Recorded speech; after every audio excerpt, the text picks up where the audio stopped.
right. Good morning, boys and girls. The regular season is over. Super Wildcard Weekend is upon us, and we have 2 games under our belt.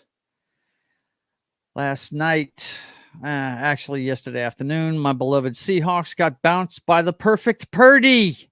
He keeps going. You can't stop the guy. We won the first half. They just dominated the second half, and Seahawks got bounced. Also, the generational talent gets his first playoff win in Jacksonville. Coming back from now, I saw that we'll talk about this, but it was a big comeback. They're saying it's the biggest one in postseason history. I find that hard to believe, though. We'll discuss it. All that and more this week on NFL Pregame Party.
All right, boys and girls, welcome aboard.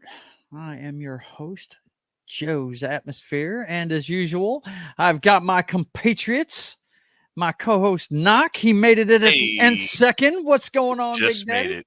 Oh, Just man. made it in the door. Just made it, dude. And, of course, we've got the best backup quarterback in football. It's Matt from Small Time Republic. How you doing, man? Doing good. All right. Well, Noc, I know you just got here and you're my replay guy, so Yeah. go ahead. We'll discuss these things, but go ahead and look up some highlights from those games because I didn't see them. But I was at work yesterday. I'm on work every Saturday. Okay. So, but apparently, Purdy remains perfect. He does. I watched yeah. most of that game. And yeah, it was close for the first half.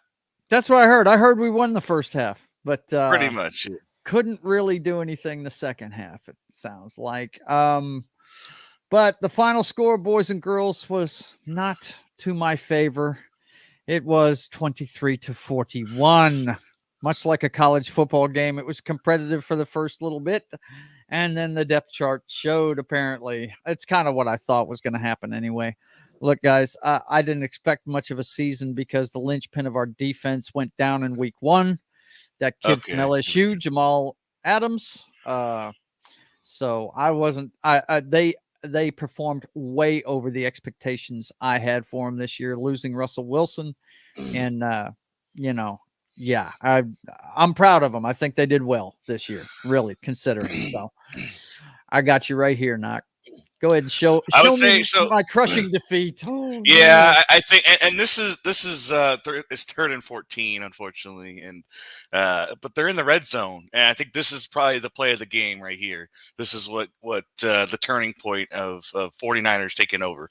The 49ers just scored; they just got a touchdown, and the Seahawks were driving.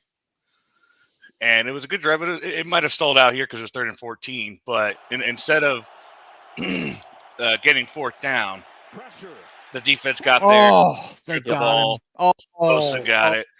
And then the 49ers would go down and score. So I think that right there was really what got it. That's a killer right there, man. Yeah, they couldn't do much after that. I think they scored 1 touchdown late after that.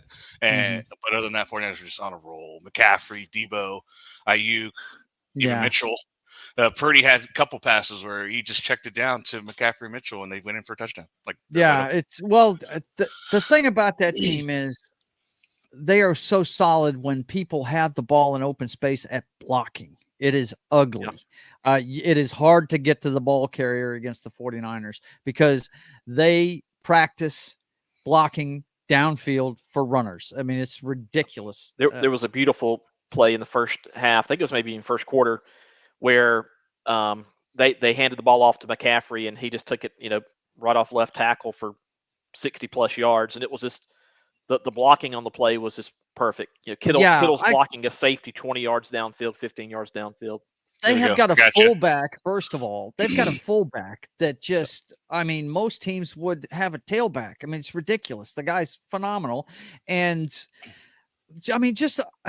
I can't tell you how many times I have seen Deebo Samuel just smoke somebody in the open field on a running play. And I can show you blocking. You know what I mean? With Christian McCaffrey, that Matt was, and I'll do the Deebo. It's ridiculous. It's the ball carrier. Yeah, that's so how. Good.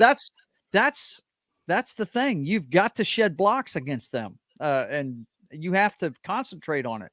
You can't just sit there and wait for the guy to get out of your way because he's not going to. You have to get him off of you.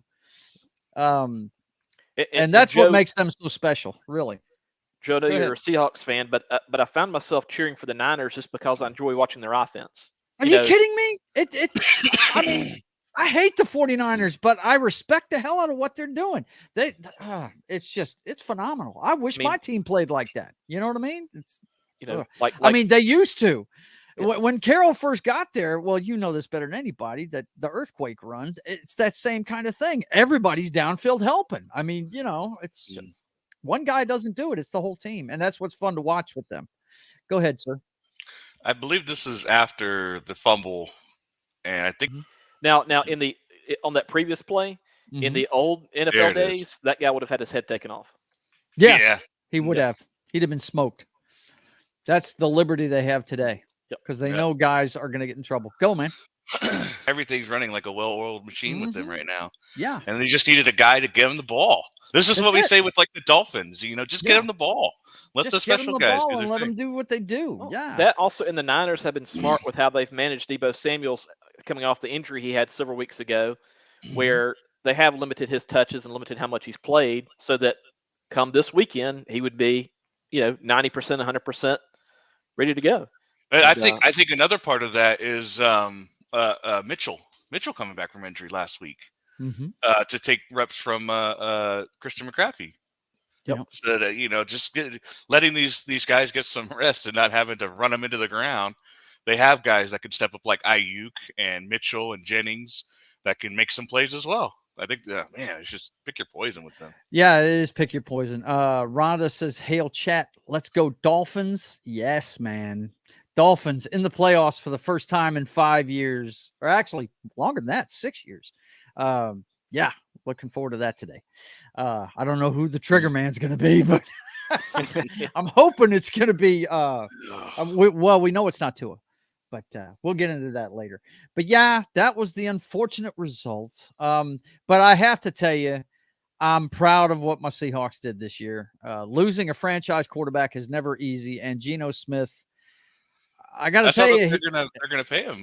It almost seems like they played better without Russ. I hate to say that, but I mean, on offense, they looked dynamite. They really did. Well, when your expectations are so low going into the season, true. Anything. Yeah. I really believe, though. But no, they did great. They did great. If Jamal Adams doesn't get injured, we're challenging the Niners for that division. I mean, they built that entire defense on him, and we lost him week 1. So, I mean, when you got something like that and you pay that much money for a guy that's a game changer like Jamal Adams is, and you don't have him for an entire year, then, it gets kind of rough. You know what I'm saying? So I think Pete Carroll got the most out of his roster this year. Yes, absolutely. I mean, I think it's a great coaching job. I hope he doesn't retire on us. But then again, he's not a spring chicken. I could see him stepping away. He's not a spring chicken, but he's also like the Energizer Bunny. He is. He's got a lot of energy, no doubt. No doubt. That's what all of us 12s love about him, for sure. But anyway, the other game that happened last night, this is the one I was looking forward to and couldn't see. And I can't wait to hear. Now, the reason why I said in the opening, Matt, now correct me if I'm wrong. I saw a headline that said this was the biggest comeback in postseason history. How is that possible when the Frank Reich-led Buffalo Bills were down 35-3 at halftime? That's a 32-point deficit. And they won in overtime. Yeah. And they won in overtime. How is the biggest that lead possible? It must be because it wasn't in overtime. Or maybe they meant the biggest wild card comeback. Maybe that's what they meant. Yeah. Maybe, it might have been. I read that headline. I was like, no, that's not possible. It probably meant like the biggest comeback within regulation. Could be. You're absolutely because, like you said, the Buffalo game went into overtime. So they not only came back and won before overtime. So I think that might have been without reading. But anyway, the generational talent we've been waiting on gets his first victory over the guy I really like, Herbert. But unfortunately, Herbert is being coached by an idiot. So I'm really wondering how much of the idiot had to do with them coming back. You guys help me out. Did he let the analytics bite him in the ass again? I don't recall. Noc, I don't recall any particular dumb fourth down calls or anything. I can't really speak to this game. I was kind of partying in DC when this was going on, so that's why I got in at 3 a.m. this morning. I didn't really watch this game. He's out of mom and dad's house and he's out partying. Look out! So I actually missed most of these games. I was watching the 49. I saw most of the 49ers game, but this game. I would look at the score and I saw 27, 10-0 was the first score I saw, Chargers over. Then I saw 27-0, and then I saw 27-7. And then I saw 27-14, and then 21, and then in my drunken stupor, I looked. They had a TV. I was at a bar, and they had the TV going, of course. And I saw 30-28. Well, and it ended up 30-31, Jacksonville. Yeah. Wow. Amazing. Noc was, acting like Michael J. Fox in Bright Lights, Big City. I was watching, the game. I did watch a little bit of Auburn basketball, but I probably saw 80% of the game, and it was just they just chipped away at it at the lead, the 27-0 lead. The defense obviously adjusted and tightened up in the second half. Or was San Diego being conservative in the second half? I know. So when I did watch a little bit of an extended ending highlight, and I know when Jacksonville got it 26-30, when they went to do just an extra point, I think it was an extra point. They had Joey Bosa offsides. It might have been the touchdown. I'm not sure, but and that's what led to the decision for the Jaguars to go for 2. Why not? You get half the distance, right? Now, does that translate if you decide to go for 2? Does it get you half the distance from the starting mark there? It's already half the distance once it's called, so that if they do line up, they're on the 1 yard line. Well, you understand what I'm saying. If you're doing a regular extra point, it's from the 15. But if you're going for 2, it's at the 2. And so they put them on the 1, right? Right. Yeah. Cool. Yep. Yeah. Or 1.5. Yeah. Right. Whatever the mark is, but that it translates what I'm saying. If you decide to go ahead and change that decision and go for 2, it's still a gamble, but it's less of a gamble. It's less of a gamble. He showed it and Joey Bosa was pissed because he jumped when the right tackle jumped. Oh, so he's claiming he's pissed off, claiming it was a false start. And then the ref just called it on him when he moved. When I watched the replay, it was they didn't have it on this particular replay that I have up here. It looked like they went at the same time, and in real time, it would have been hard to catch that the tackle went first. I guess I don't know, but they called it on him, gave him the penalty, and that's what gave him the opportunity to go for 2. Yeah. So I know the officials took some heat for the Seahawks game. I guess week 18. That I didn't see. I just saw there was an article about that. Hadn't looked into that too much, but the officials been under fire a little bit, but just part of the job. Yeah, I mean, in the first half, Trevor Lawrence, he did have 4 picks. What? Yeah. Mhm. Yeah. And they won a game? Yeah. What? 4 picks and then 4 Wow. touchdowns. Wow. Some of it was his fault. Some of it was, at least one of them was tipped, if not 2 of them were tipped. So it's Dak kind of just a Prescott mixture of even. Wow. bad luck. Yeah, in the first half. Mm. That, and I think Doug Peterson, he's probably the right guy to be down 27-0 in terms of just having a calm demeanor. Mm-hmm. And they were just able to. Yeah, I was listening to Tony Dungy talking. He's like, they didn't go away from their plan. They stuck with their game plan, even though they were down, and just got their way back. And it was definitely the score before the half that helped that too. Because that first 7 points was right before the end of the half, and I think that what launched them, gave them that confidence to come back, and then you had plenty of time, to come back in the third and fourth quarter. So, well, in the booth you had Al Michaels and Tony Dungy, and you could tell Al Michaels has reached the point in his career where he doesn't care. He doesn't. I hear that on Thursday nights, man. He gives 0 fucks, man. It's ridiculous. He's talking about the name of the stadium is TIAA Bank Field, and he goes, "We're here at TIAA, too many letters." I'm like, "Wow, you're talking about like the way to endorse the people that paid all that money for the name on the stadium. Way to go!" He doesn't care. Then they showed a picture of Herbert and Lawrence side by side, and they're both 6'6", young, long hair, and Al Michaels goes, "I guess you're jealous, Tony," in reference to the the hair, and Tony just had to take it. You see what my wife said? She said I almost turned it off, but it was a good game. And yep, I did see there was a side bet that Herbert and Lawrence, that the losing quarterback has to shave their head. Laugh out loud. They ain't doing that. I know better than that shit. But you gotta keep the brand going. You got to keep the brand going, man. That's just bragging rights right there. One thing that surprised me when they showed them like the side by side comparison. Again, both 6'6", which I knew they were both tall. Yeah. Herbert, they said, was like 235, and Lawrence is 215. There's no Lawrence is bigger than 215. Yeah. They're lying. That dude he's swole, as they say. Yeah. You know what I'm saying? There's no way Herbert's 20 pounds bigger than that guy. Herbert looks lanky. Lawrence doesn't. Yeah. I think they may have had the weights up, dude. I think they had the weights right backwards or something. But anyway, that was our final score in that one. Did you want to show any highlights on that one? No, I didn't really see much. I wanted to. Okay, that's fine. That's fine. Yeah, I mean, like I said, I didn't see the game. I just wanted to make sure that idiot coach didn't cost my man Herbert the game, and it doesn't sound like he did. Sounds like to me that Doug Peterson was playing a little bit of analytics with the 2-point conversion there on the penalty. So yeah.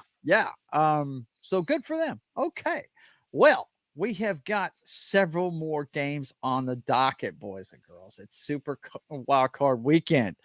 And to start off with today, we have got the Royal Fox's favorite football team going into the belly of the beast in northern New York, or western New York. Real quick here, Joe. Go for it. This is you got something? Yeah. So this is the play that got him into the 2-point conversion, right? You got Joey Bosa, you got the right tackle here. Okay. And this is what made Joey Bosa pissed off. Okay. Boom. First the tackle moves, and then well, that's a false start. Boom, right there. That's false start. And he was pissed. He threw off his helmet, and he got a penalty for that, for taking off his helmet and being pissed. Wow, and man. That's what got him the 2-point conversion. Wow. That's crazy. He was mad. Wow, I'm sure he was. He's throwing his helmet. Enough of that, man. Wow. Okay. Well, I mean, it's definitely something that had to do with the final outcome. Who knows? Well, so is giving up a lead. So I'm not going to put it all on that you can't put it all in one play. There are several more plays that made that happen. Yes. Absolutely. Where was the offense? 3 points. 3 points in the second half. So where was he the rest of the game on defense? Right? Yeah. They must have stopped him because apparently they got the job done. Okay, so we've got the Miami Dolphins going into Buffalo, and they beat Buffalo this year. But I believe that was with Tua playing quarterback. I don't think that was Bridgewater. I'm pretty sure that was Tua. That was very early in the season. And it was down in Miami too. So, this is going to be interesting. To be back next year, by the way. What is it? Tua is expected to be back with the Dolphins next year. They came out today and said. Well, I gotta tell you, if this continues, one of two things needs to happen. He needs to retire, or they need to find another quarterback and kind of give him the signal, hey, we got to go in a different direction, because this is, guys, once this starts happening, it does nothing but go downhill. Yep. Well, with what we know about CTE and everything, if I was Tua's family, I'd be like, look, all the money in the world, a pretty penny, not worth, is not worth that. Right. And some guys are built for the football field and some people aren't. And he may be one of those guys that's just not. I mean, he had a history of injuries at Alabama. Okay. Yep. I mean, I love the kid. Don't get me wrong. I love Tua. He's fantastic. But it's kind of like that running back, Chris Carson for the Seahawks. Fantastic running back. But you don't get him but for 3 games in a row. That's all you get. A Jackie Slater or a Frank Gore or Tom Brady, where they just consistently can. Yeah. And my brother, he was asking me the other day, why is it Tom Brady isn't on a stretcher by now? I said, well, Danny, he gets rid of the ball in less than 3 seconds, almost every play. He actually plays himself out of getting hit. Well, he takes hits. I said, yeah, but he doesn't take near the hits these other guys do because he doesn't hang on to the football. That's why he's still here. It's his play style. That's the secret to his longevity is getting rid of the ball. Getting rid of the ball, man. That's it. But anyway, let's see what we got here. Lord Toth is here. He says, hey, gents. And he says, Supergirl is multiplying. Yes, of course she is. I will try and get as many Supergirls next to me as I can get because I dig Supergirl. But anyway, so this one right here, we need to find out who's starting, and I don't even know if they've announced who's starting yet. Have they, Noc? I'm gonna check. I don't know what Teddy Bridgewater's. If it's a noon start, I think they have to announce by 10:30. Yeah, so maybe we'll know by the end of the game or the end of the show. But the Ravens are talking about running both of their quarterbacks out there during the game, which I don't think is going to help them, but we'll get into that when we get into that game. If Bridgewater plays, I think they have a chance. If that other kid plays, they're going to get demolished. It's just them being demolished may be a foregone conclusion, but at least they'll have a chance with Bridgewater, I think.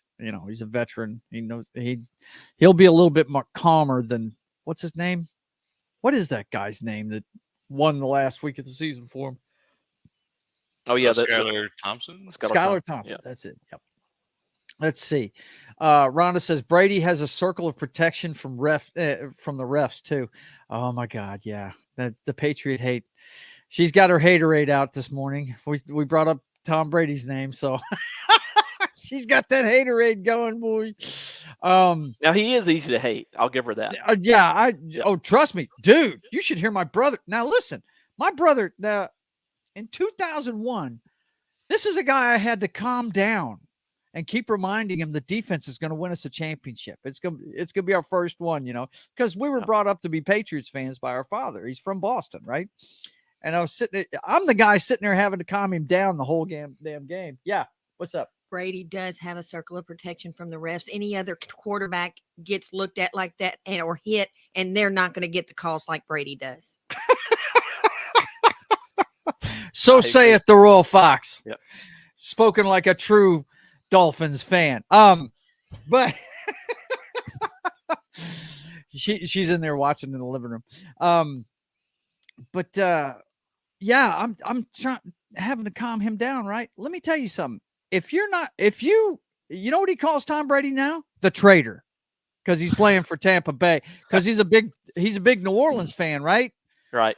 So he has to play Tom Brady twice a year now, too. And it pisses him off, man. So, yeah. Well, to me, Tom Brady, he seems like he'd be like an Eddie Haskell type, where he's like, nice in front of the right people, but then right. And you then get him he's a total one-on-one and he's a jerk. Yeah. Lord Todd says Brady gets the calls. Yeah, we know he gets the calls. He's the golden boy. We know. We know. But it's funny to hear my brother talk about it, though, man. He's like, fuck that dude. He don't play for us no more. Fuck him. He can't stand him. It's not that he can't stand him. He wants him to go away. You know what I mean? And I think that's where all of us really are at this point. We want to see somebody different. And, man, I hate it for the Cowboys. And we'll get to that when we get to that game. But this one here, if Bridgewater plays, I think they have a chance. But I have to go with Buffalo in this game. They're at home. They're on a roll. It's hard to pick against them. If anybody can do it, though, it's a division opponent that knows them. So, the Dolphins have a chance. But, God, Noc, they just got to get it into the hands of those wide receivers, don't they? Of course, he's doing something. I'm sorry. I didn't even see I'm trying to find something, and it's just not going well. Oh, don't worry about it, bro. You can keep looking for it. But if they can just get somebody to get Waddle and Hill that ball, they could make something happen. But that seems to be a problem without Tua there, and I don't understand it. I feel like the Bills got it, but the only chance I'll give the Dolphins is sort of the same chance I gave the Seahawks against the Niners. Like there was a long pass play where Geno Smith connected with Metcalf. I mean, it was a beautiful. I saw that one, and I was so proud. I'm going to watch that game, by the way. When they replay it on NFL Network, I'm going to watch it because if anything else, and I'm sorry, guys, I'm a Seahawks fan. Anytime you bring them up, I'm going to talk about them. I'm very proud for Geno Smith, this guy that languished in New York. He's been on several rosters and just he showed up last year when Russ went down, and he's shown up all year for us this year. So I'm very proud of him. It's nice to see a veteran that was washed. People just gave up on him, and the Seahawks didn't. They said, yeah, he's still got it, and he's been showing it. And I love that ball he threw to Metcalf. Yeah. I think Metcalf is special. So, yeah. Metcalf is a man, by the way. Man. I had him on my fantasy team. He did great. He is a beast. That's just all there is to it. Yeah. But yeah, it's going to take Hill and Waddle making,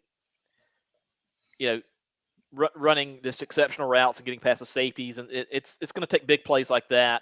Yeah. In order for the problem is the Bills can make the same big plays too. So it's like. True. Whoever brings the defense, I don't think the Dolphins can make enough big plays. That's the thing. So they'll probably make big plays, but they'll be when they're down 20 to 0. One thing I do know, though, the teams that have beaten Buffalo this year have kept them off the field for long periods of time because Josh Allen presses when he gets back on the field when he's been on the bench too long. Yeah, that's when he starts throwing interceptions in the red zone, trying to press. So if they can somehow find a running game that they haven't had all damn year, and keep them on the sideline, or maybe do short passes or something. I don't know. I'm trying to find some scenario where they can beat Buffalo, but it's not looking good in my brain. It's a balmy 25 there with no precipitation. Ooh, and nice. Only 4 mile an hour wind. So we were discussing the Tom Brady thing, and it made me think of this in one of my favorite movies, The Longest Yard. Oh man, Kevin Nash. Oh no.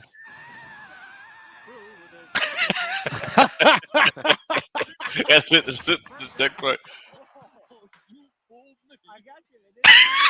Tom Brady. I got you. In the midst of all this, for you to say something like that. This is after they've been giving him estrogen the entire time. But I almost Screaming. got you. Yep. You did. You funny. almost, that's Tom Brady to me. That's You funny. did. You almost got me. You almost got me.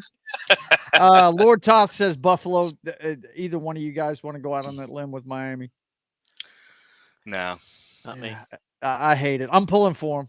Trust me. I'm married to a football fan that loves them. So, but yeah, it's going to be a rough It would day. have to be turnovers and keeping the Buffalo offense off the field. That's it. The defense got to show up for Miami. They have to. And God love them. They got way too many weapons. And on Buffalo. it could be a guard. case just like, yesterday with Seattle and the 49ers. They stick with it for a half, and then the third quarter and fourth quarter, there's Buffalo goes off. It's hard to defend a team like that for 4 fucking quarters. Right. Defenses, no matter how good they are, wilt eventually. Yeah, this is what I love about the second season, man. This is when you find out who are the men and who the boys are. They're separated at this point. Yeah, no doubt. And if I was coaching the Bills, which I think McDermott has done a really great job there, but if I'm coaching the Bills, absolutely. after 18 weeks of telling Josh Allen not to be safe, this is when I'll go up to him and I'd be like, hey, let her rip. Just go have fun, man. Yeah. Do it. Yeah, it's Josh Allen. The only knock. Well, I have 2. If I was his coach, I would tell him 2 things. One, you don't have to give it up on every damn play to get an extra yard.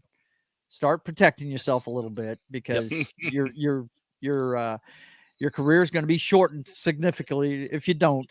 The other thing is, oh man, be a little smarter with the football. Relax, Yeah. And you could say that about several young quarterbacks in this league. But anyway, the next one we got, I think it's a 4:00 start.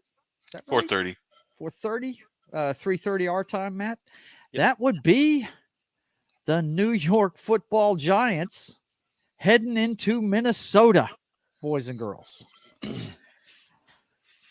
Oh. Which Vikings are we going to get? Well, I was just going to say, if any game screams upset, it's this one. For one reason and one reason only. And you know what it is, don't you not? Yeah. It's The whole world's watching, baby. What Kirk Cousins are we going to see, The whole But it's world not that is the watching. Giants haven't exactly been gangbusters down the stretch. No. So No, but they got Barkley.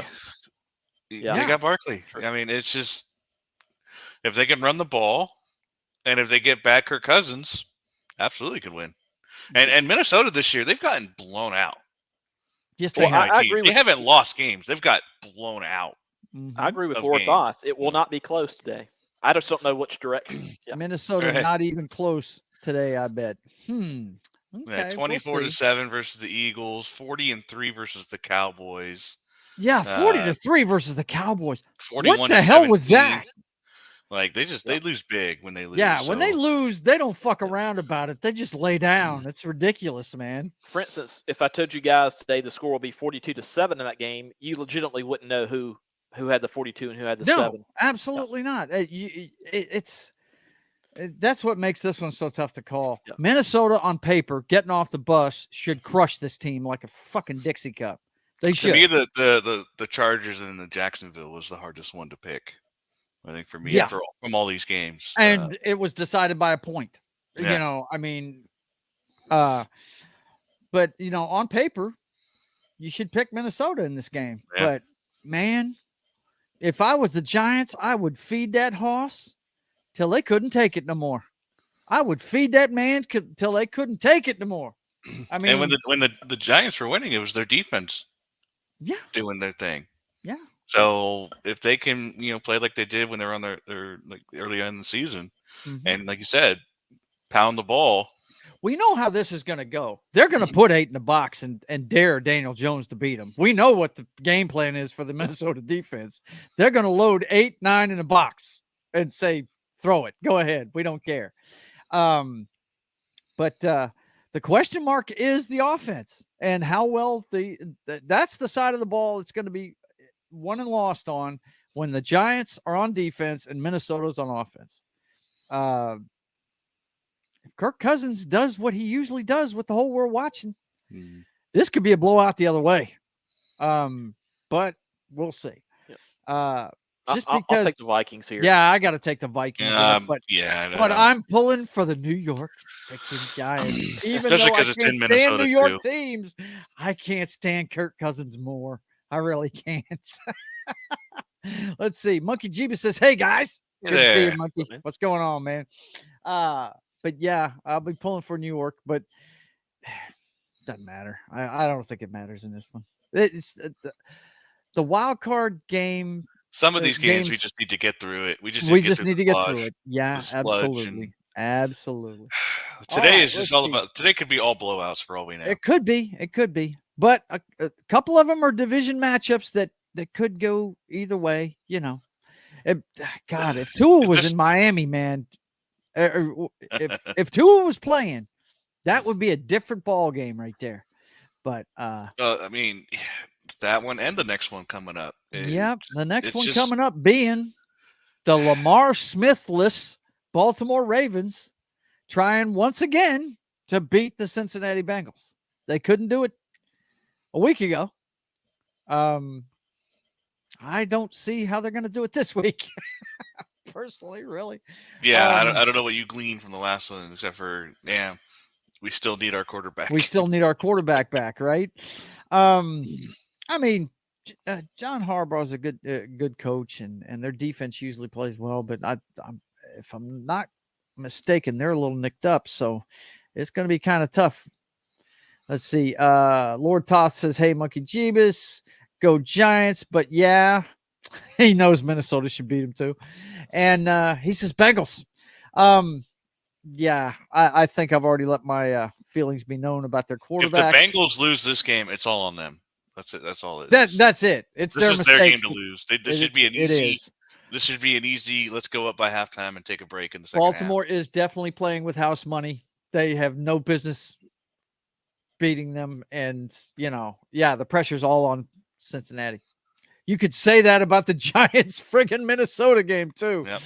And the Buffalo and the other Miami. one, yeah. That's I what I'm mean, saying. Like all three of these games today are just they're it's on them if they mismatches. lose. Yeah, so. and they're mismatches, but- and two of them are mismatches because of injuries, and that's right. just a damn shame. It really is. But this one here, Joe Burrow. I've already said I think that's the guy for the future. So I think he's going to get out of the first round. What do you guys think? He should, yeah. Yeah, I think the Bengals will take care of business there. I just feel like the Ravens got too much to overcome, and Bengals got too much firepower. Yeah, they do. I mean, they got kind of like all those great teams. They got the triplets, right? They got Chase, Mixon, and Burrow, and they're all healthy, man. Woof. Now, go ahead, sir. I was just gonna say, so with these, if we're doing predictions, that would put Jackson. Well, this one's probably already set in stone. Jacksonville or I guess not with Cincinnati being there. I guess this would put Cincinnati at Kansas, right? And then Buffalo at if they go the way we're predicting, now we're all on board with Cincinnati, right? Yeah. So we're saying the home teams are winning, they're sweeping this week, right? In the AFC would be done, and the lowest seed left would be the Jacksonville Jaguars. They would go to Kansas 1, 2, City, 3, and 4. Yeah, and that's right. Buffalo will play Cincinnati. Yeah, in Buffalo. So you think, I don't know, did Jacksonville lay it all on the line versus the Chargers just to get beat up by the Chiefs? I wonder. No. They're going to – that's Doug Peterson's team, dude. He knows he got in the dance. You know what I'm saying? He's going to take him as far as they can go. Yeah, don't let him in there. Don't let him in there because he'll fuck you over. Yeah. He just proved it. Man. They were down 27-0. Yeah, that guy's he's like a young Pete Carroll. He's a believer, dude. It's hard to believe Andy Reid letting him come back like that, though. I just say I think he would be much more aggressive with his play calling. Right. with Mahomes to not let him come back like that and not score only 3 points. No, in the he's second gonna. half. Yeah, Reed's gonna roll up the score. He does that every playoff game. He doesn't. Mm. Playoffs are not conservative for friggin' Andy Reid. No doubt about that. He's gonna roll up 50 on you if you can. And Just then to Buffalo, ensure that Cincinnati. Yeah, how about that? Buffalo and Cincinnati, the game that didn't happen. now, How big a story is that? Would that if be? if everything plays out, is Buffalo Cincinnati in Georgia? I think it should be. I think it's in Buffalo. I think it'll still be in Buffalo. Really? They're only doing the Buffalo neutral site for the championship game? Is that I what it believe is? so, if I'm not Okay. mistaken, because I think Buffalo's still a game ahead technically with the Right. final standings. So Yeah, because that was a head-to-head game that they didn't play. yeah, I got I you. think it was a little different with Buffalo and the Chiefs because the Buffalo would have Well, why don't we been number go one ahead seed. and let I don't know. the score stand for the little bit they did play I don't and know. play it in Cincinnati? They were ahead 7-3, right? Come on, man. We could do that, right? Well, in that case, it would have been Miami and Cincinnati. I'm and just Baltimore. playing. I don't think it makes a difference because Cincinnati plays in bad weather just like Buffalo does. So they play outside. That's the thing. Have you noticed that the Minnesota Vikings have not won a championship since they moved inside? Anybody notice that? They used to have one of the greatest home field advantages in football. Well, at Memorial Stadium in Minnesota.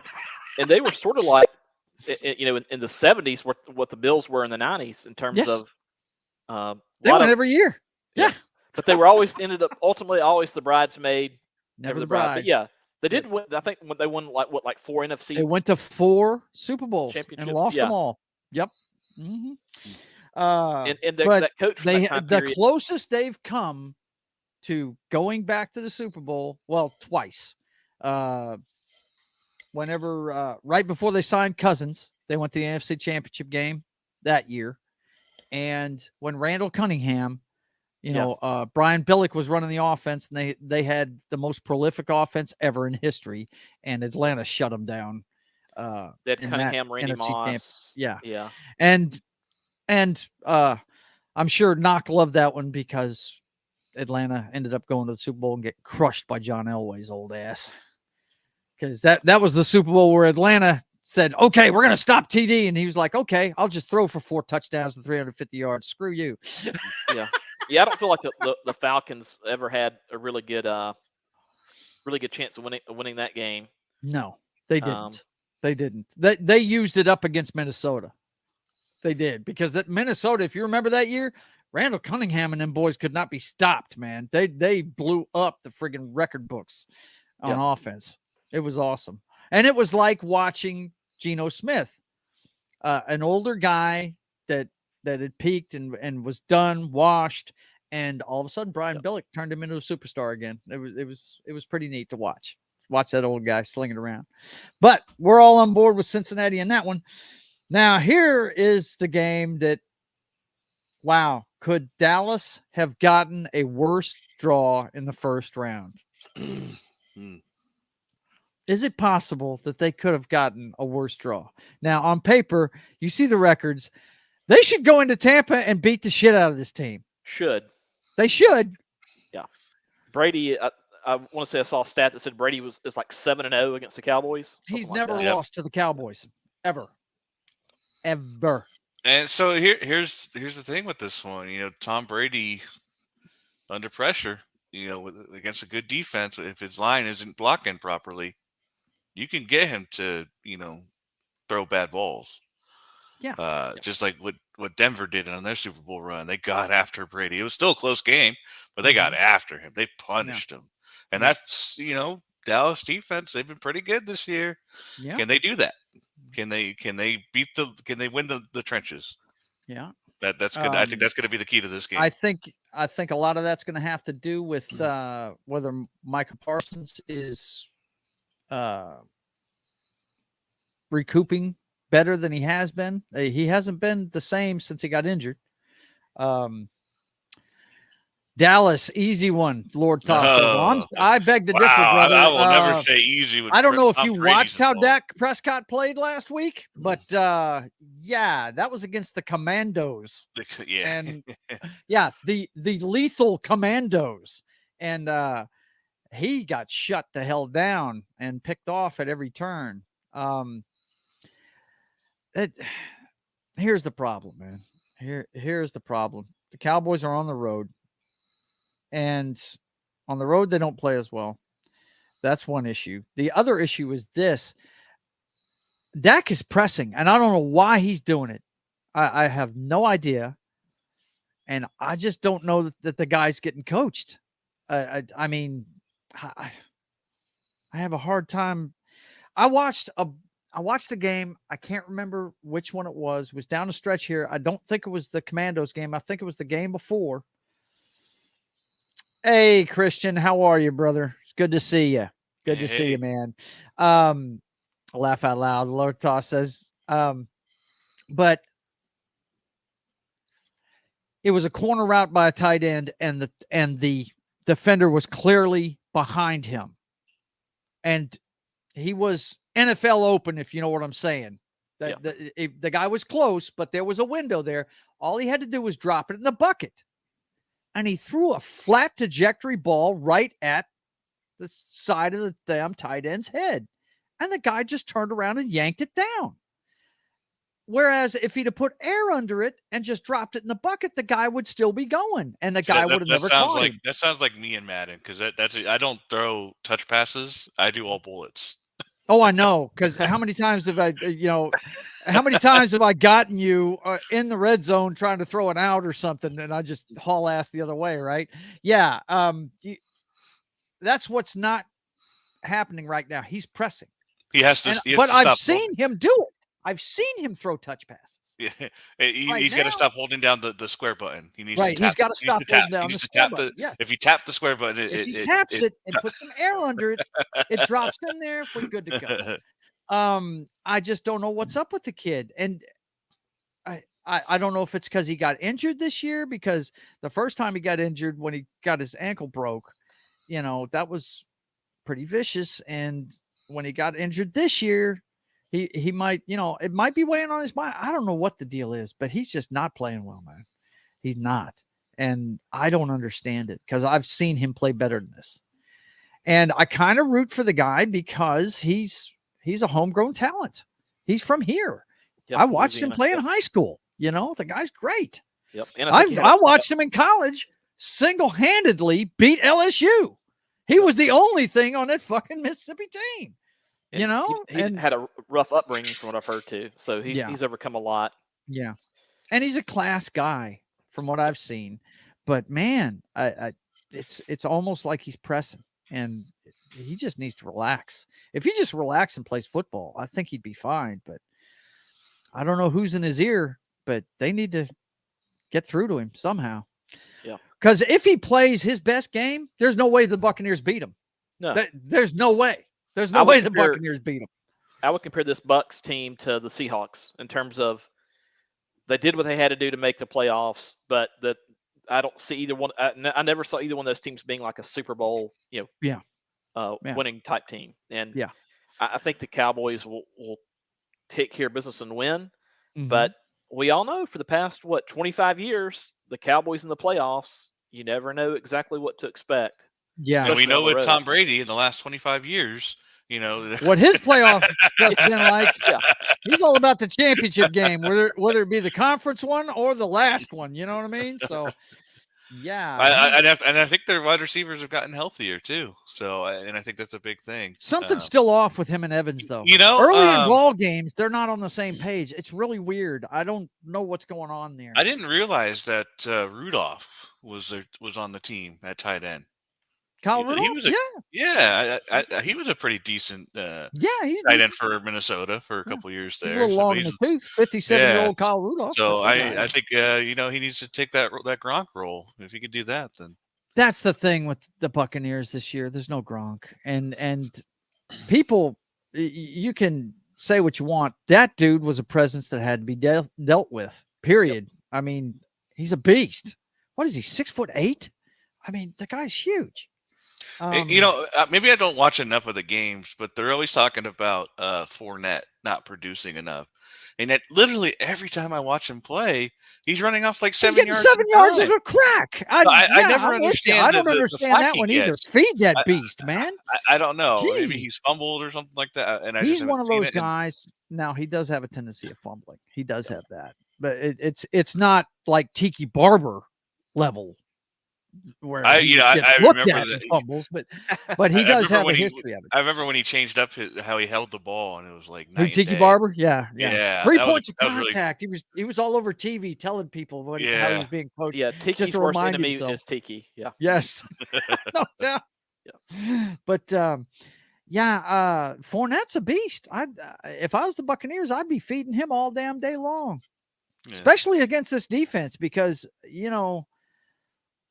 Quinn is. There's people already asking to talk to him. He's not going to be with them next year. He stayed for another year. One of them. He stayed for another year, but Yeah, he's he will he's get another- going somewhere else. Yeah, he'll He's get another not going shot to as a be head coach. Yeah, he's going to be a head coach somewhere else. But you don't want him with the Broncos, man. That means you'd have another defensive minded pretty coach. much. No, the offense would just get completely ignored, and I wouldn't like that at all. Right now, Sean Payton is telling his agent, since it looks like we have our pick of the litter with these, at least 3 of the 5 jobs, just squeeze them as much as you can. Right? That's it. Yeah. Well, it's going to come down to them and Harbaugh. And then also what the Saints. Hang on, we'll get to that in just a second. Let's have our final say about this one. I am picking the Tampa Bay Buccaneers in this one because the GOAT.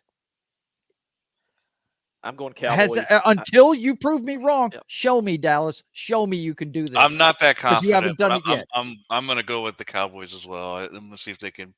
This is the year that they need to break through this year. They do. They really do. And you're right. The pick. This is what they got stuck with Tampa Bay, and I wouldn't want to play Tampa Bay right now. Yeah, I'd rather play Minnesota. I think if Dallas went to Minnesota, would be so much easier, I think, than this game. Lord Toss says Cowboys by 14. He is confident. Wow. And he says they're going to blow them out. Could be.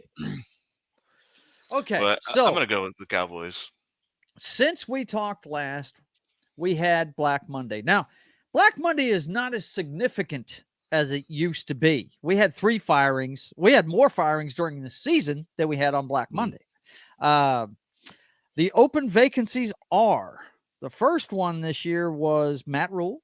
He got sent packing in Carolina. And he got paid on the way out, too. And he got paid on the way out. Yeah. And like $40 million. Who's he coaching for now? Who did he go to? Oh, he's at Nebraska. College. Nebraska? Yeah. Okay. Well, good. He's going to get his ass whipped on a regular basis. That'll work. I like that. I mean, he'll get paid while he does it. So, I mean, I don't know. Yeah, he'll get paid. The next one, the next domino to fall was who, guys? I can't remember who the second one was. Was there another one before the Broncos? Yeah, there was another one before the Broncos. No. Yeah, there was. There was another one before the Broncos. God almighty, who was it, guys? Well, and then the Cardinals was after. Cardinals, Black Monday was the Cardinals, Cliff Kingsbury, and Lovie Smith of the Texans. Frank Reich. Yeah, Frank Reich with the Colts. Thank you very much. Jeff Saturday steps into that role, and they say will be considered for the head coach. Which is nuts that they would consider him. They're not going to consider him for the fucking job if they have any brains at all.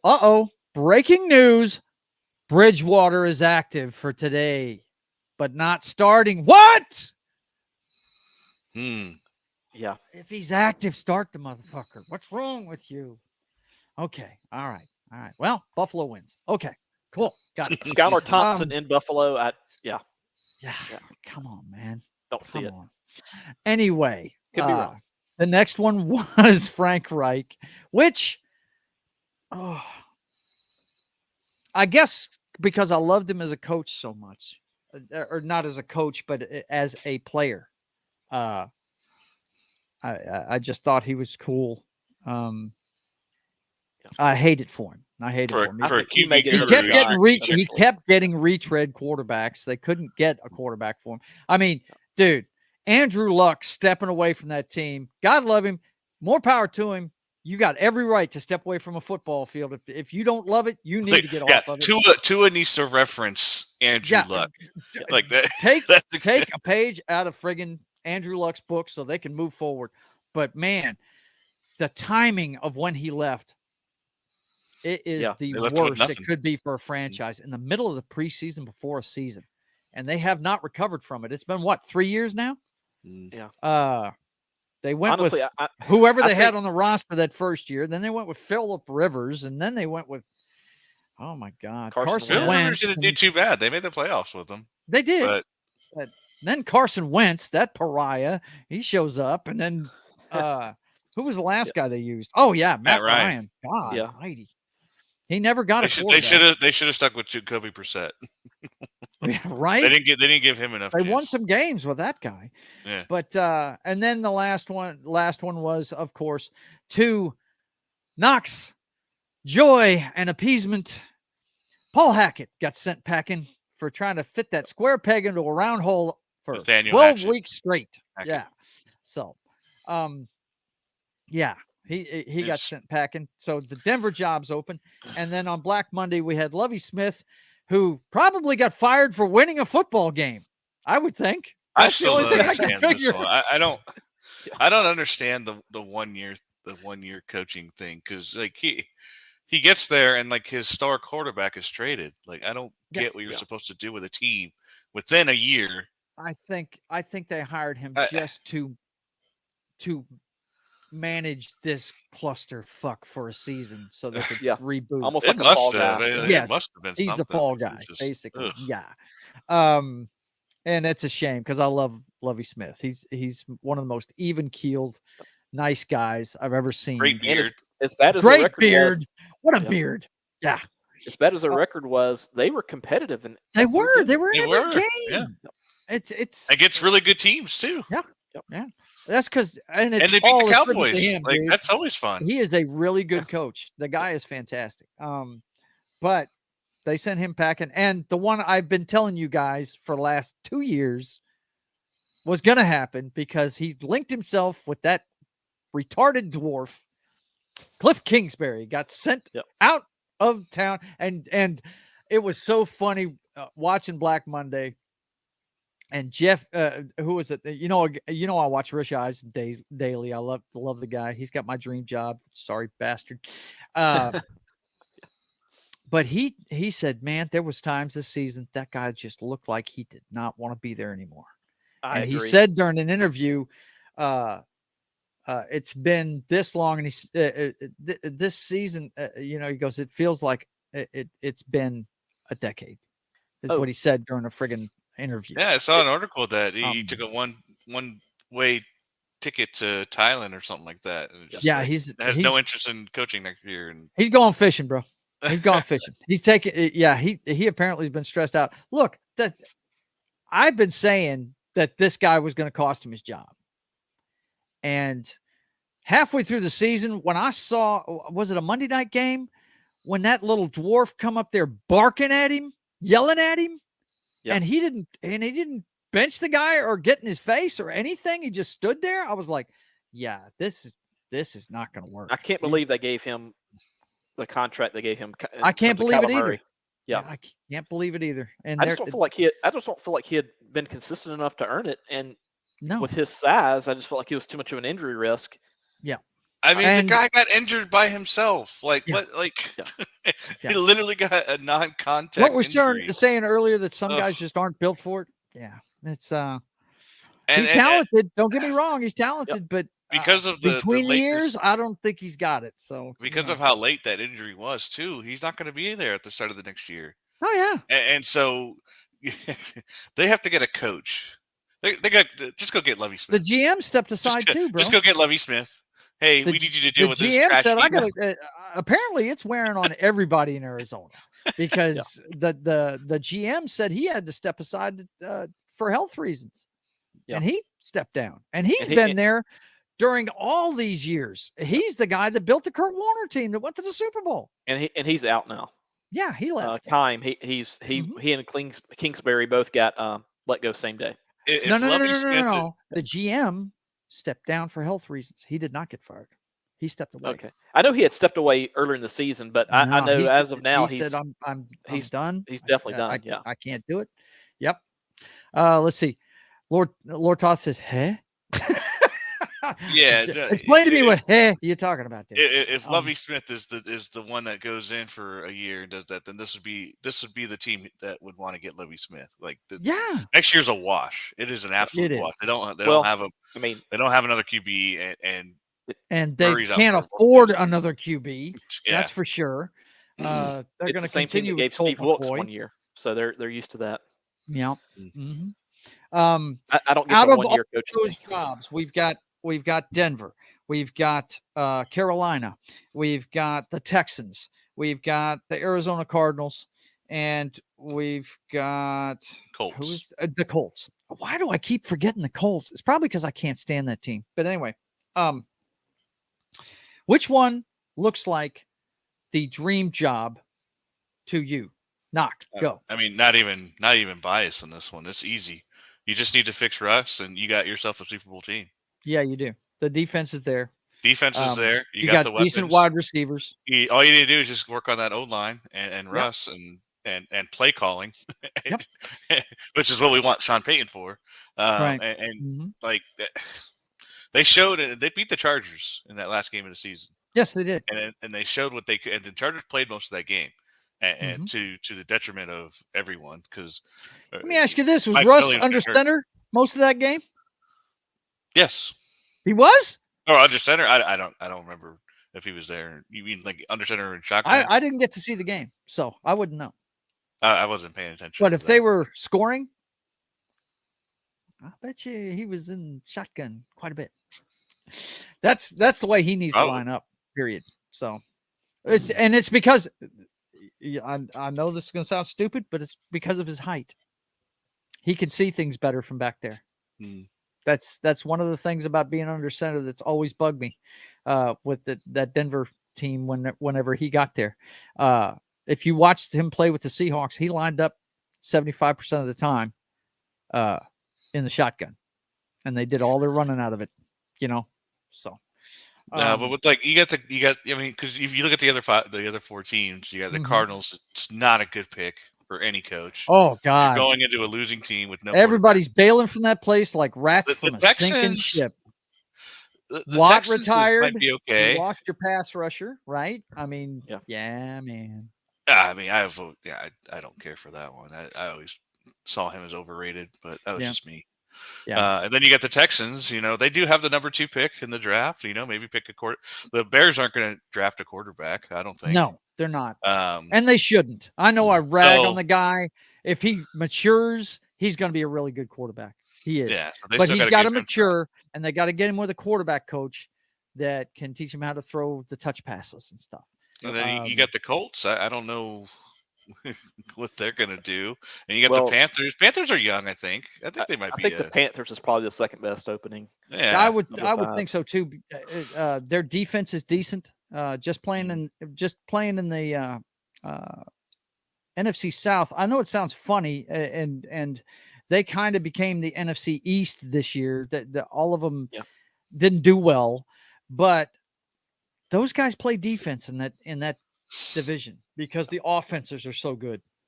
They have to play defense in that division. They had a good run game this season, and they had a great run. That's what I was going to say. They're quarterback away, really. They're kind of like their defense is nowhere near as good as Denver's, but they have a decent defense, and their running game is better than Denver's. I give them that for sure. They have a running game where you guys have the wide receivers. We lost Javonte. I think us getting Javonte Williams next year, and I really hope we keep Murray. I really liked when we got Murray. I was very happy, and I hope they keep him because Gordon was freaking Gordon. Yeah, how many times can you fumble on a freaking goal right? line?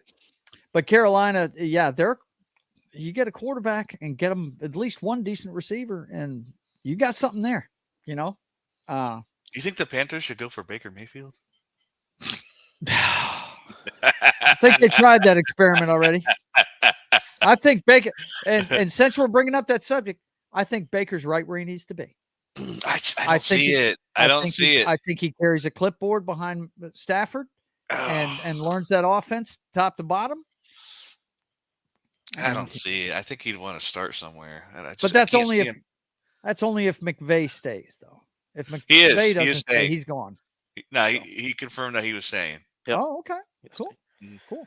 Let's see. Lord Todd says, got to run for lunch.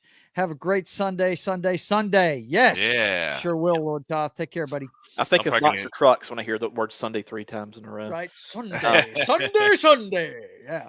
But my issue with the Colts would be just the ownership. Yeah. That's Robert Irsay was nuts. Jim Irsay's nuttier. he is.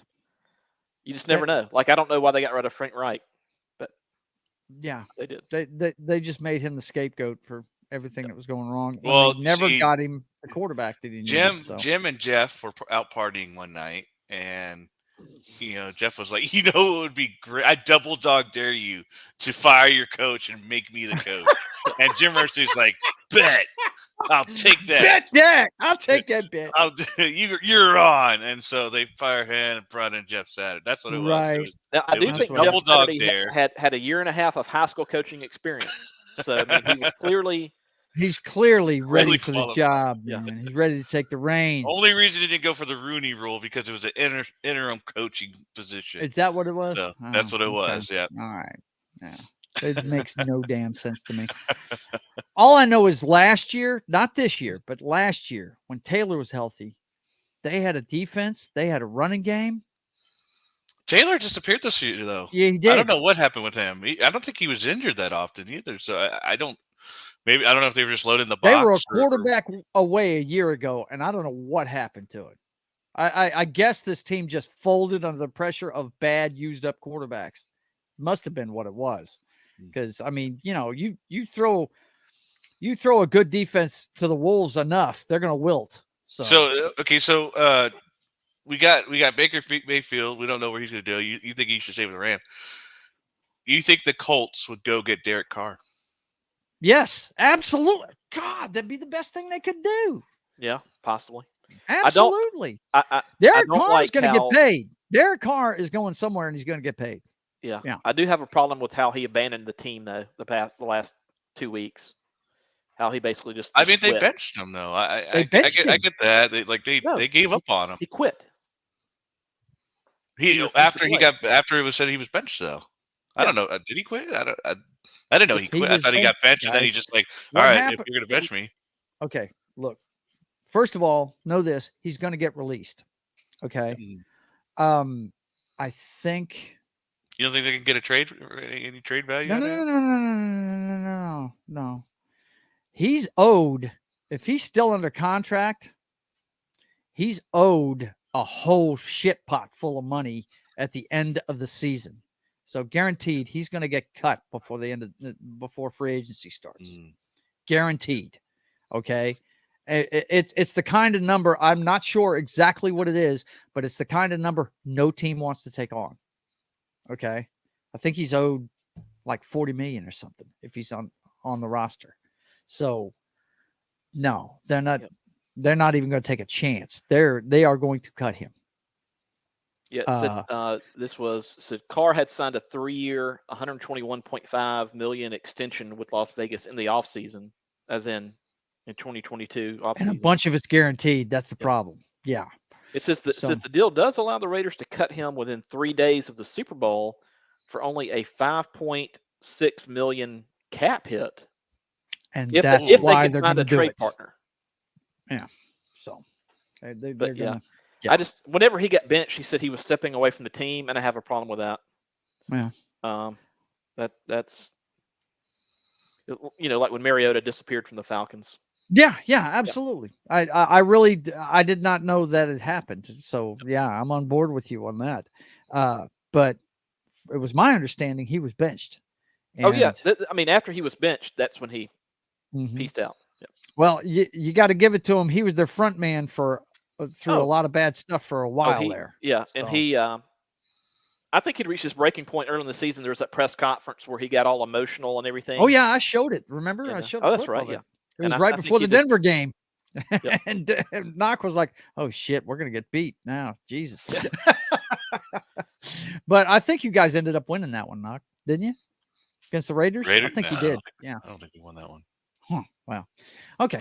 Well, anyway, so out of all those jobs, I'd have to say if I was going to take any of them, and I'm speaking as Sean Payton, I'd want to go to Denver because, yeah, you've got a special quarterback there that's in the twilight of his years and a decent defense. And all you have to do is, imagine if the Denver Broncos got the kind of screen game that Peyton Manning, or it's not Peyton Manning, but Sean Payton brings with him. I don't know. Yeah. I don't know if you watch much of the Saints when they were winning and in the playoffs every year, man, but half of their running game was screen passes. And they ran screens like teams draw it up on chalkboards. I mean, it was nasty how bad they could gash teams with their screen game.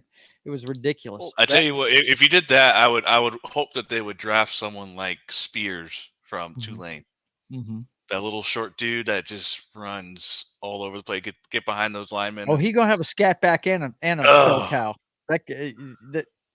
Because you can say what you want about Drew Brees throwing for all these yards, and back me up if you know what I'm saying here, Matt.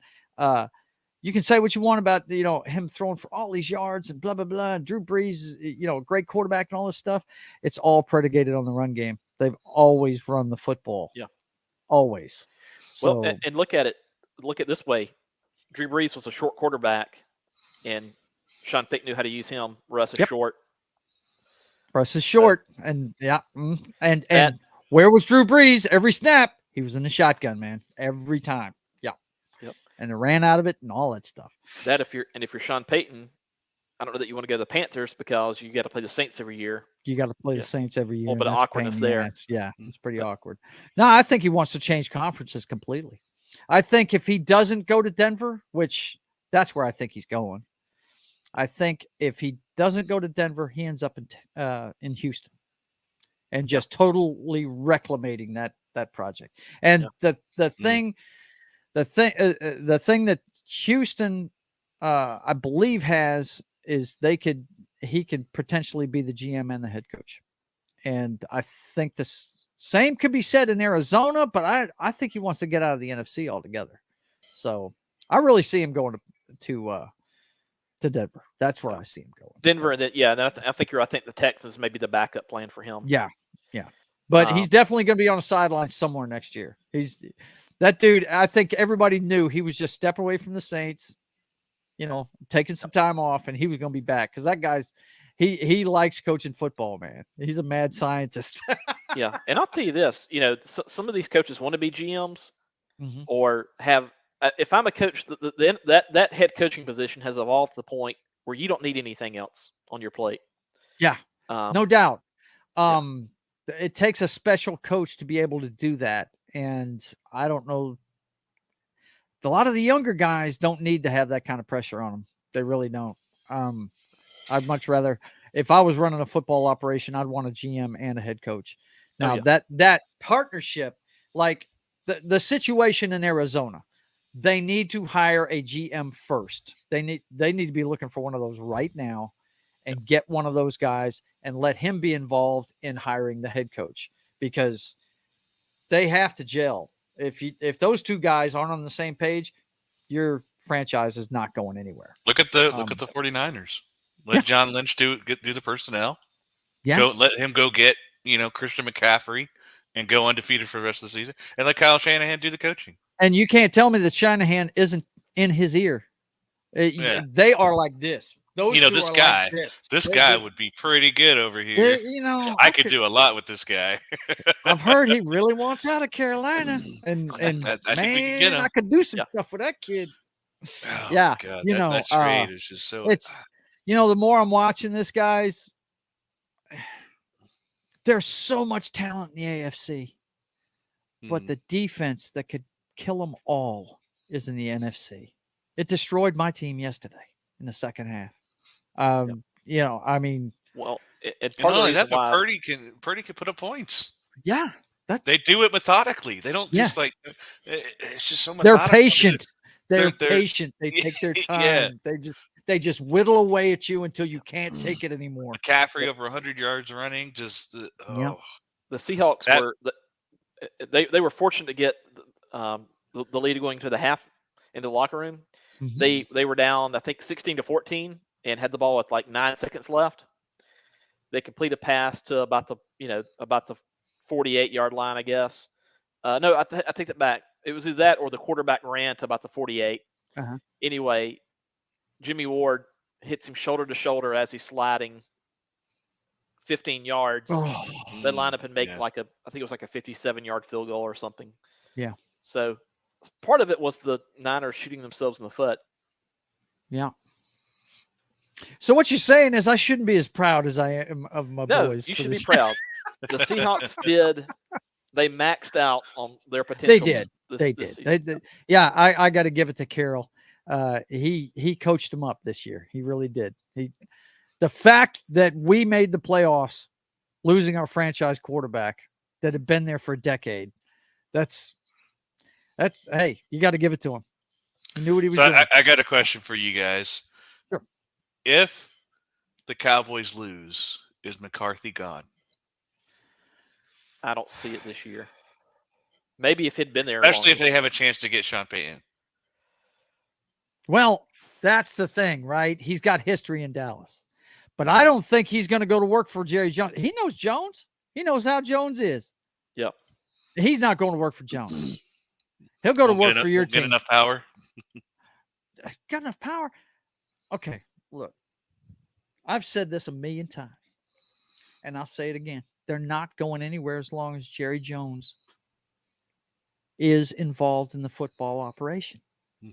The minute he hires a general manager and steps away, just sits up in that fucking glass box and watches the game and doesn't do a damn thing, doesn't get involved, that's when they start building a championship team again.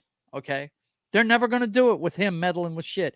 The best chance they had was when Romo's first year came up, first year as a starter. And actually, I think he started the season with Bledsoe. I'm talking about Bill Parcells' last season there. Okay. They were building something really nice there, and he threw Terrell Owens into that locker room like a stick of dynamite. Yeah. And Bill Parcells said, fuck it, I'm out. You don't want to listen to me? I'm out of here. That was the closest they've come. And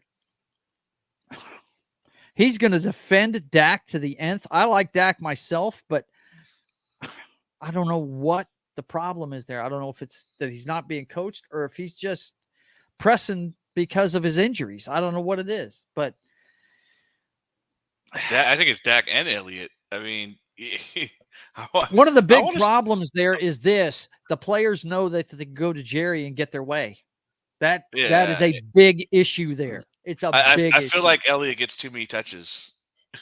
Right, Pollard should be starting for that team. Should be starting. I think any other team, Pollard. He just, every time he runs, he gets like 20 yards. I don't get it. Yeah. Like, and then they put Elliott in, and he gets a yard. But Elliott's his boy.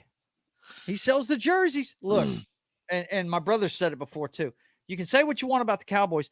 They are the highest money-making sports franchise on the planet, bar none. They make more money than any other franchise in any sport, period.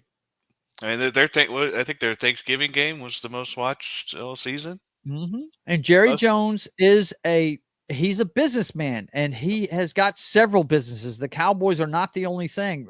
My brother went to he went and took a tour of their place. He lives there a couple of years ago, and he was shocked to see all the stuff that Jerry Jones has got his hands in.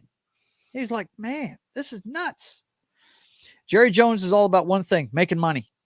And he's going to sign big name players, even if he don't need them, because he knows they'll sell jerseys. I mean,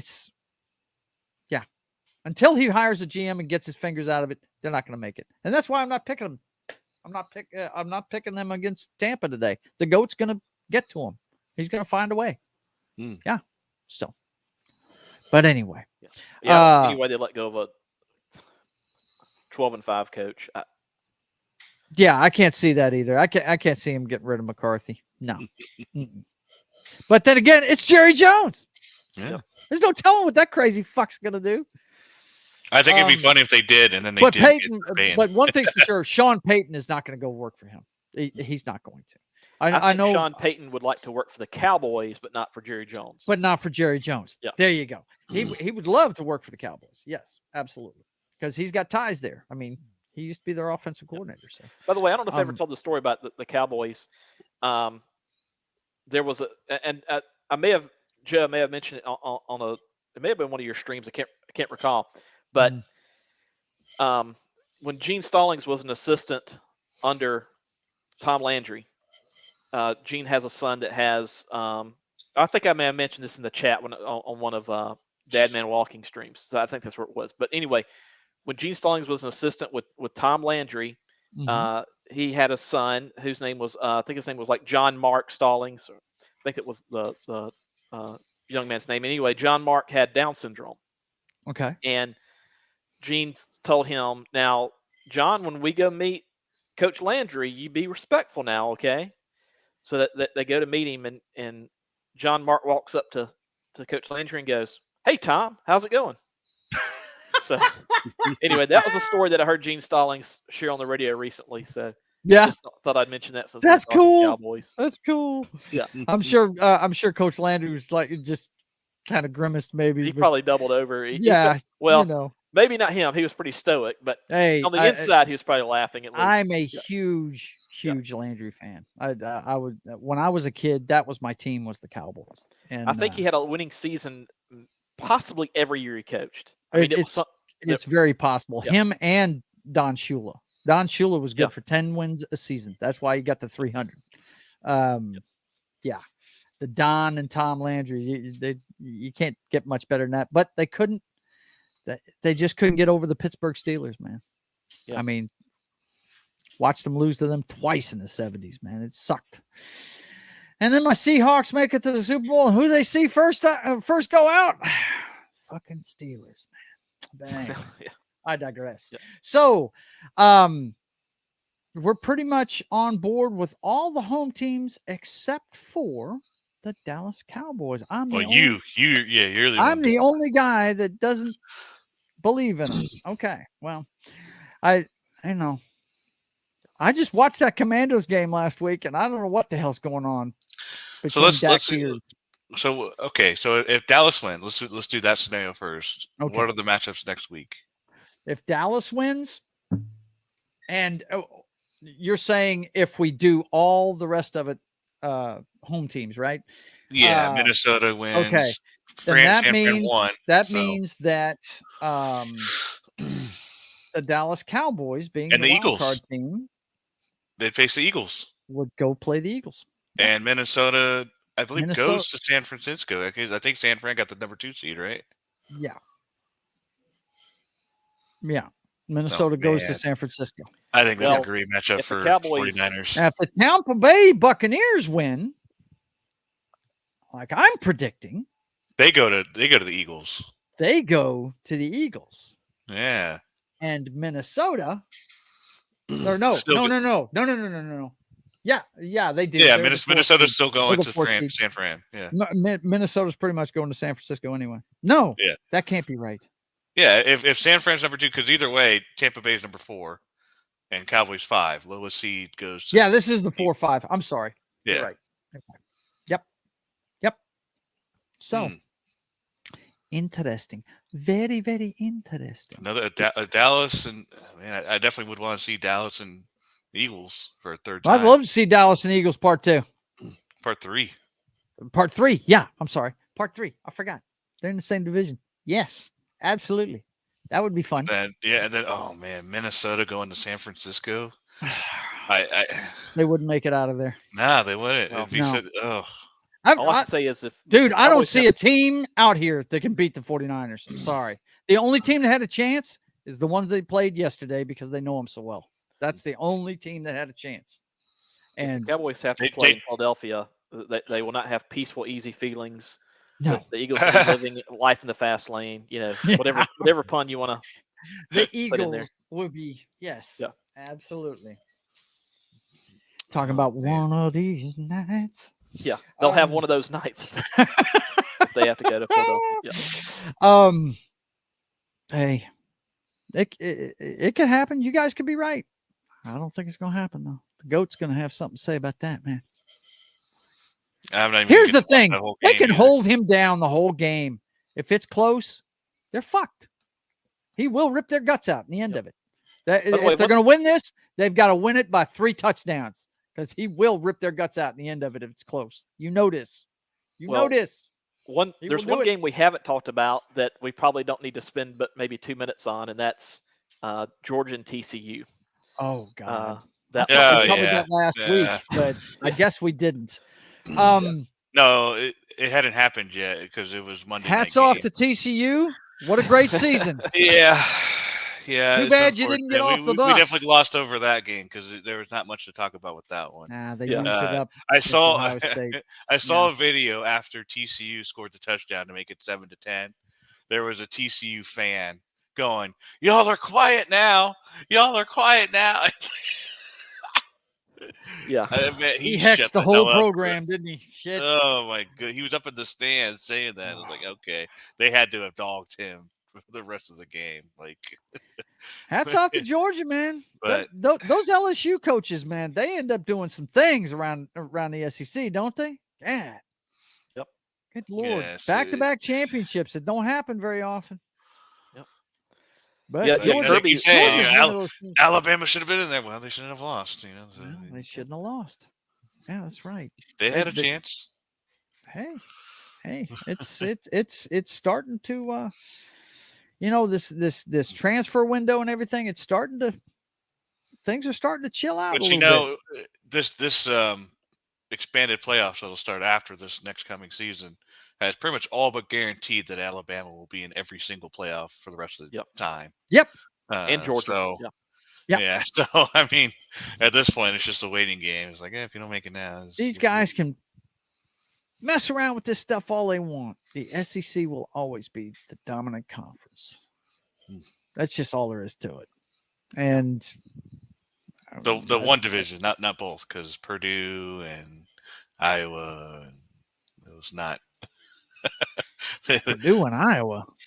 Well, the Big Ten West, is what Joe was talking about. The SEC, yeah. What did I say? You said SEC, yeah. I thought I said SEC. Yeah. Let's say, but no, Purdue I would agree Iowa? that the Big Ten East is certainly stronger than the Big Ten West. Yeah. No, the SEC. Period. Okay, yeah. I'm sorry, I wasn't thinking. The SEC period, and what I hate is I'm fixing to have to play in that shit now. Here, what? Yeah, next year or the year after? I can't remember when we're doing Joe, it. But Joe, welcome to my world where my team has to play Georgia, Alabama, and LSU every year. Oh God, yeah. Well, thank you. I really don't want to do that, but hey, more power to them. Maybe it'll make us a better team. All right, so what are your final words on a Super Wildcard Weekend? What are you looking forward to, or what have you been impressed by already out of the 2 games you've already seen? Final word there, Noc. What do you got? Purdy continues to do it. He's undefeated for 49ers. Christian McCaffrey's undefeated for Mr. the 49ers. Irrelevant is undefeated. I think that speaks to how good Kyle Shanahan's system is with those players, that you literally could, just like we keep saying with the Dolphins, just get it to your playmakers. And Purdy did some stuff. He checked out when he went through his progressions. He's doing what he has to do. He's doing what's asked of him, Luke Wilson. He's doing what's asked of him. Making good decisions. Yes. It's just, but there was one, I know there's still some stuff there though. In particular, there was one play where he did a rollout and Deebo Samuels was wide open, like just nobody within 10 yards with them. And he decided to throw it down to Ayuk, who was covered. It was almost picked. Yeah. So there's still some, vulnerabilities there. But he's being coached properly. So that's what I think Dak is not getting. Yeah. So and then, kudos to the Jaguars for coming back. I always like seeing the Chargers lose against the snake-bitten Chargers. Chargers love God, to I hate beat it for themselves. Herbert, dude. I hate it for Herbert. The rest of these games, I really don't care for. It's just none of them seem like they're going to be that exciting. I guess maybe the Bucks and Dallas game, but I'm not going to get to see the whole thing because I got to work in the morning. So I'll see the first half and catch the second half and highlights the next morning. So Yeah. Okay, Matt. What about Niners you? Will be the main one that comes down to the very end. I mean, excuse me, Bucks, Cowboys. Yeah. Yeah. Mm-hmm.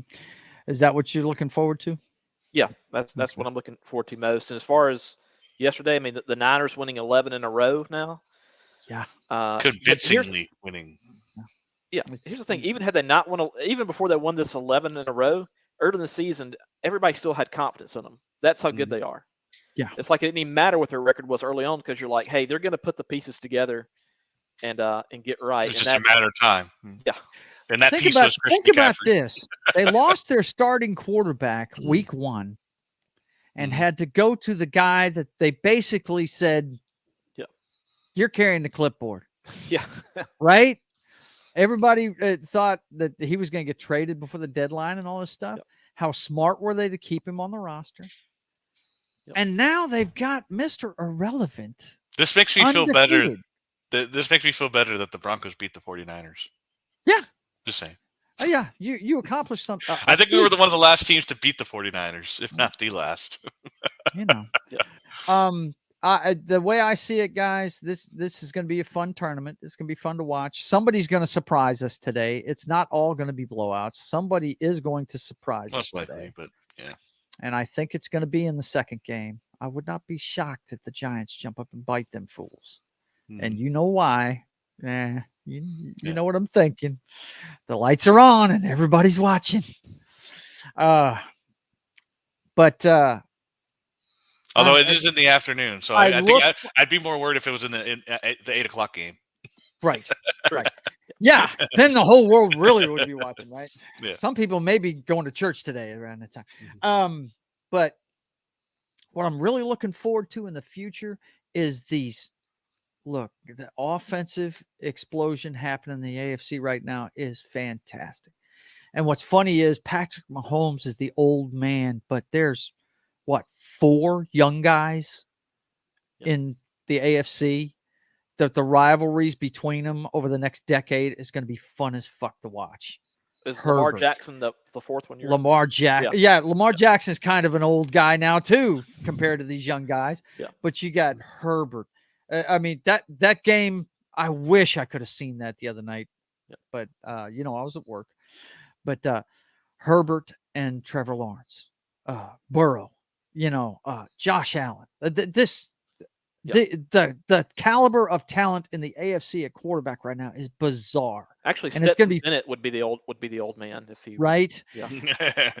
But as much offense as they're producing, I don't know that any of them can stop the Niners. I don't know if anybody can. That's the takeaway I'm getting.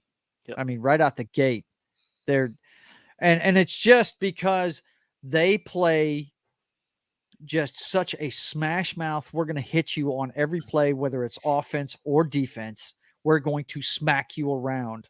They play a physical type of football that I think the rest of them just aren't playing, and it's a different level. And so your pick looks pretty good, Noc. It's looking pretty good right now. It really is. He had Buffalo beating the San Francisco 49ers. I don't think that's going to happen, but my pick is out the window. Mine was a repeat of last year. So Cincinnati might make it, but I don't think they can beat the Niners. And if they do, it's going to take a special effort. Okay, boys and girls, let's let you know what's going on with the channel before you get off to watch your games. Of course, later on today, I'm usually the co-host of Dark Side of the Ring, but I'm not going to be there today because the Miami Dolphins are playing during that time, and I have to be here for my baby. So we're going to be watching that, but definitely check them out on Pop Culture Minefield's channel. And they're going to be brought to you by KGRA exclusively here pretty soon on the KGRA Digital Broadcasting Network. And then later on tonight, there is no Comics Division member stream, so I'll be doing Pop Joe Gamer up after dark, and I've got a special treat for you guys. And you guys might know what this is if you're a gamer. I just picked it up at the game store the other day. Let me go ahead and go full screen. Wow. This is the game where you can play like Madden football, or you can just kill the other team. It's a lot of fun. It's called. Is that a Sega cartridge or what is it? Yes, it is. Okay. Yes, it is. Sega Genesis. It's called Mutant League Football. And if any game needed a modern day update, it's this one right here. You can play it like Madden, or you can kill the other team to where they can't field a team and win the game. So it's a lot of fun. If you've never played it, check it out. Sounds like some 90s toxic masculinity. It is fantastic, Yeah. man. You play, there's one moon base that you play on that's like damn near zero gravity. So when you get hit and it's on a rubber field, you bounce up in the air, a mile in the air and shit. It's ridiculous. But it plays like Madden. Like a precursor to NFL Blitz. Oh my God. in the day, It's yeah. even worse, dude. You can bribe the refs. There's a nasty audible where, have you ever played this, Noc? I think I've seen it. It's I don't know if I ever fantastic. played it. Look, there's a play in there where you can, it's called, you bring up your nasty audibles and you bribe the ref. And the only way the other player can tell if you did it is every time that a play is run, there's a flag on their team. It'll say picking boogers, this player, some stupid shit. And the only way to stop it is to call your nasty audible called kill the ref, and the entire team at the snap of the ball chases down the ref and kills him. And, Wow. and they get penalized for it, but the bribed ref is out of there and they bring a new ref in. I'm telling you, this game is a riot. If you guys have never seen it, check out my show tonight on Twitch after the games. Papa Joe Gamer After Dark. You'll get a kick out of it. And Monday, I will be on that 70s Rock Fans channel at 4 p.m. Central. We are reviewing Southern Comfort, a movie actually made in my backyard right here on Cross Lake. And Caddo Lake it was filmed on. My aunt was actually an advisor on this movie. If you've never seen it, think Deliverance without the squealing pig scene, and that's pretty much what it's about. It's about some guardsmen that get in some trouble with some Cajuns down south Louisiana. But come check it out. He's got a great panel, and we're gonna take a look at a really fun Walter Hill movie that they made many years ago back in the 80s. And Joe, you guys got to stream with Razor Fist recently on his channel. Yes, right? we did. Talking And about as a matter of Cannon fact, film. I think in either a week or two, we're going to do a second one with him. We're doing a second part to that Cannon because we barely scratched the surface on that Cannon Films one. That could be its own like podcast series. Yeah. Absolutely, man. You were talking some great movies. If you don't know what we're talking about, Noc, check out Cannon Films and their history. It's great stuff, dude. It's fantastic stuff. Chuck Norris was a staple of it. Jean-Claude Van Damme. There was actually a couple of Sylvester Stallone movies. Cobra's one of them. If you've ever seen Sly's movie Cobra, that's one of them. It's a lot of fun. So we'll be doing that 4:00 Monday. And then, of course, I'm doing my Force Unleashed playthrough on Papa Joe Gamer After Dark tonight. I'll do a segment of that.